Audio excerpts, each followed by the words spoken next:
It's been well over a year since Lavar Ball was at the center of all sports media headlines. In that time frame, LiAngelo Ball, his middle son and the black sheep of the family, hasn't fared particularly well, you could say. With LaMelo capturing national spotlight again in his return to high school and Lonzo still striving in the NBA, Gelo has become almost an afterthought to many, and a lot of people don't even know what he's up to right now. What's going on, YouTube? It's your boy Peter Swish, and in today's video, I'm going to be covering exactly what has happened to LiAngelo Ball and where he stands today in regards to his basketball career. So we all know how the story starts with Gelo. Shortly after he enrolled at UCLA, Gelo was caught stealing in China, and this was in November of 2017, right during UCLA's preseason. He was then suspended indefinitely for the team. Of course, eventually Lavar withdrew Gelo from the school, and the rest was history. This was the first domino effect of sorts in Gelo's NBA prospects declining. Gelo was going to be a reserve at UCLA that season anyways, and wasn't really on NBA radars to begin with. So following that, of course, Gelo and Melo both signed professional contracts in Lithuania. There they played in both the BBB Challenge games against B-level and youth opponents, and also some games in the well-respected LKL Professional League, which was against grown men. Surprisingly, Gelo actually played decently, and he ended up averaging 12 points, 3 rebounds, 1 assist, in 14 games in the LKL League. After returning to America, Gelo began preparing for the 2018 NBA draft immediately, but judging by the workouts he had, it just didn't seem like Gelo was ready for the league.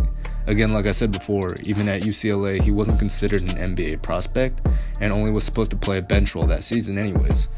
The Balls had hoped that a team would want Gelo's shooting and scoring abilities that he had. As expected though, LiAngelo Ball was not drafted in the 2018 NBA draft. At only 6'5" and weighing 230, he simply just wasn't athletic or highly experienced enough to play on the NBA level or even be on the NBA's radar. This translated to the fact that he did not even get a summer league invite after going undrafted. Teams had opted to give summer league spots to more accomplished college and international talents.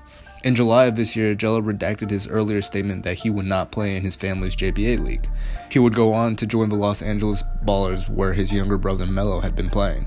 While I completely admire Lavar's efforts for doing the JBA league, and I understand what he's trying to accomplish, the on-court product just really wasn't there. The games were not well attended, and the games themselves showed little defense.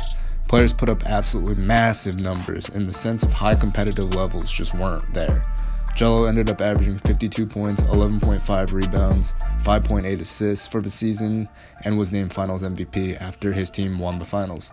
Following the conclusion of the JBA season, Gelo played with the JBA's Team USA on their international tour, which was against, mid-level overseas competition. These showcases really, though, did little to help Gelo's NBA prospects, and yeah. So now, the story brings us to this month.